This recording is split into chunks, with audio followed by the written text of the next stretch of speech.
Hello there. Thank you so much for joining us. This is News Channel Nebraska. My name's Eric McKay. Let's take a look at our top headlines today. Beginning in southeast Nebraska, where hazardous material crews are working today after a Union Pacific train derailment near the Otoe and Cass County border. Emergency responders were notified Tuesday evening of the derailment about 3 miles south of the town of Union. 22 cars ended up on their side. A tanker slid into the nearby Wolf Creek. Cass County Emergency Management is on the scene, but the contents of the tanker have not yet been reported. Meanwhile, authorities in southeast Nebraska rescued a man who had become trapped on top of a cell phone tower. It happened in rural Fillmore County Tuesday. York fire officials say a man had gotten trapped under some steel on top of the tower along Highway 81. Several agencies responded to the scene. The man was safely brought down and flown to a trauma center. No word on the extent of his injuries or why he was on top of the tower to begin with. In legal news, a Nebraska organization suing the state over what they say was unfair termination of Medicaid. Nebraska Appleseed announced on Wednesday that they've filed suit against the Department of Health and Human Services on behalf of a Medicaid enrollee who says they were terminated from Medicaid without adequate notice. This stems from the end of the pandemic-era protections last March, a move that dropped over 100,000 Nebraskans from Medicaid enrollment. Nebraska Appleseed is arguing that the disenrolled didn't get adequate notice of the change and that their due process rights have been violated. The DHHS has yet to comment on the lawsuit. Nebraska is getting a 7-figure sum from a settlement with Johnson & Johnson.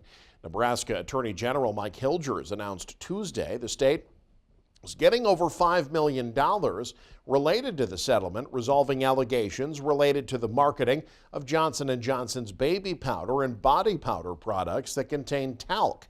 That powder can cause serious health issues like mesothelioma and ovarian cancer. 43 states, including Nebraska, sued, saying the company misled consumers. Now, in addition to the $700 million figure getting split among the states, Johnson & Johnson also has to stop manufacturing and distributing any products that contain talcum powder. A southeast Nebraska town one step closer to new housing. This week, Auburn's City Council approved the final plat of the Westgate addition. That will move forward with construction of street, storm sewer, and electrical infrastructure. Project leader said utilities could begin shortly after a bid opening in July. The city purchased 35 acres on the west edge of town last spring. Mayor Chris Erickson has said the city needs more housing, and the Westgate addition already has utilities nearby. The city used somewhere between $300,000 and $400,000 in ARPA funds to finance the land purchase. The $3 million project is expected to provide workforce housing on 36 residential lots. Staying in southeast Nebraska, a radio station there celebrating 75 years of service today. KWBE-AM, a flood communication zone station, went on the air on this day in 1949. Mayor Bob Morgan issued a proclamation on that very radio station Wednesday morning. The year 2024 marks the 75th year that Beatrice 1450 KWBE has been in business. I, Robert Morgan, Mayor of the City of Beatrice, Nebraska, do hereby congratulate KWBE for 75 years for being an informant of the latest news and weather coverage to southeast Nebraska and northeast Kansas. Witness my hand and the official seal of the City of Beatrice on this 12th day, which happens to be your birthday, of June 2024. KWBE is hosting a Beatrice Area Chamber of Commerce business after-hours event at the Vintage Venue Wednesday evening. The station also hosting a 75th birthday celebration this Friday from 6 to 10 p.m. at Charles Park in the downtown area. 15 new people have been inducted into the Nebraska Wrestling Hall of Fame, including a man from Valentine who was on the town's first wrestling team. From wrestling on mattresses to cutting weight in unique ways, Joe Mundorf has quite the stories to tell over his decades in the sport. Casey Wannenberg sits down with the Hall of Famer. What was you giving me there? He was a state champion wrestler. Oh, you was on the varsity. She was a cheerleader. I had to learn about wrestling. As Joe and Donnie Mundorf turned through the pages of life together. And you guys have been married for how many years? 55. I couldn't answer that. Wrestling has been more than just a sport. It kind of makes you pretty tough. It really does. Mundorf first learned how to grapple in 1964. I was a freshman and I was in Coach Motroni's algebra class. I had planned on playing basketball and he recruited me to wrestle, and my dad said it would sure help me for football. With wrestling so new to the area, Mundorf recalls some unique experiences. They had put a whole bunch of mattresses on the floor and put a tarp over the top of the mattresses, and that's what we wrestled on. But the Valentine man quickly learned how to take down his opponents. Here's the wrestling team again, my junior year. In his junior year, Mundorf won every match. That is, aside from one, the state championship. It was in overtime, and I made sure the next year I was in really good shape. That he did. I still got the state championship. Mundorf's senior year, he was undefeated, becoming a state champion wrestler. Quite the ride considering he learned the basics of the sport just 4 years earlier. Kind of one of the highlights for me forever.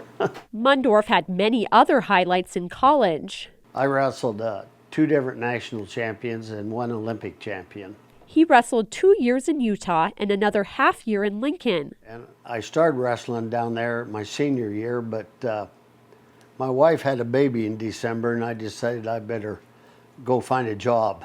But even while raising a family, the couple's dedication to their favorite sport didn't stop. Mundorf went on to coach elementary and middle schoolers in the Wood Lake area for more than 2 decades. And become state qualifiers and state champions and that type of is what was probably the most enjoyable. Yep, it is. Even though he says he's too old to coach, I can't get down on the mat.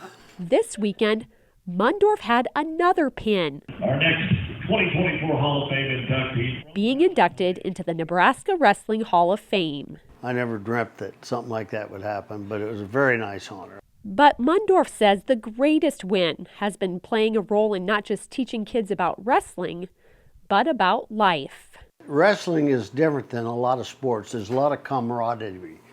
You know, you see them all the time, and there's a lot of downtime, you know, between matches, so you get acquainted with a whole lot of kids. Kids who can now say their coach is a Hall of Famer. In Valentine, Casey Wannenberg, News Channel, Nebraska. Just 2 days after he tied Dale Earnhardt Jr.'s record for career wins in the NASCAR Cup Series, Kyle Larson, considered by many the best active driver in the world, raced in a Nebraska town of just 1,200. Jake Bartecki was there and has the story. For the second year in a row, Kyle Larson dazzled a sold-out crowd at Eagle Raceway in Cass County as the high-limit sprint car series made its way to southeast Nebraska. Larson is now 3 for 3 at Eagle, having never lost, winning in 2017, 2013, and 2024. Last corner for Elk Grove, California's Kyle Larson. The 31-year-old is going to power off turn 11. Take this little kink here to the checkered flag, and Kyle Larson scores his 26th career win. The 2021 NASCAR Cup Series champion picked up his 3rd win of the year Sunday at Sonoma, a NASCAR road course in California over 1,600 miles away. If you know Kyle Larson, you know that's not unusual, and to him, it's just his job. It's no different than a business person that has to fly to New York on a Tuesday. So to me, it's just what I do. So yeah, happy to be here in Nebraska. You get to race quite a bit this time of year. You know, once the summer months come, you get to race a lot. So far in 2024, Larson has won 3 times in the Cup Series. He's won on dirt, and he also picked up Rookie of the Year honors in the Indianapolis 500. Fans came from far and wide to see the man many consider to be the best active driver in the world. Just the mystique, his ability, just can do it at all and everything. I mean, why not come see a once-in-a-generation talent? Just drive anything. As that one guy just said, he said he could drive a wheelbarrow to the winner's circle. I think he's probably right. Sure. And it's just so cool to see him do. I mean, this year he did IndyCar. I mean, he led laps in Indianapolis and probably won what are there, 98% of the people in the world have never even been in an Indy car. But Larson's importance to motorsports isn't just to fans, but also to fellow competitors like Rico Abreu and Casey Kane. The demographic that he draws to these races, all across motorsports is really important, and he definitely brings people want to see him either get beat or win the race. And then as a race car driver, he's the best. What he can do compared to others is race in any type of car and figure it out very quickly and instantly be very competitive. For the third time at Eagle, Larson climbed from his 410 sprint car in victory lane. He credits another 8,000 plus to another exciting night of racing in Nebraska. Yeah, this is awesome track, awesome facility. Great crowd here once again. Just happy that we could come back and happy we could put on another good show for these guys. This is just an excellent racetrack and always puts on good shows, but tonight was a great one. Now, anybody who knows Kyle Larson knows he won't stay out of a race car for very long, and this weekend he's back at it in the NASCAR Cup Series, where he currently holds the point standings lead for the Iowa Corn 350 this Sunday in the inaugural race at Iowa Speedway. Reporting in Eagle, Jake Bartecki, NCN Sports Now. And you can stay up to date with the very latest by following us online. Head to newschannelnebraska.com, click on the news tab there. You can also follow us on X. Like us on Facebook and Instagram as well. Thanks for joining us. Have a great day. You're watching News Channel Nebraska.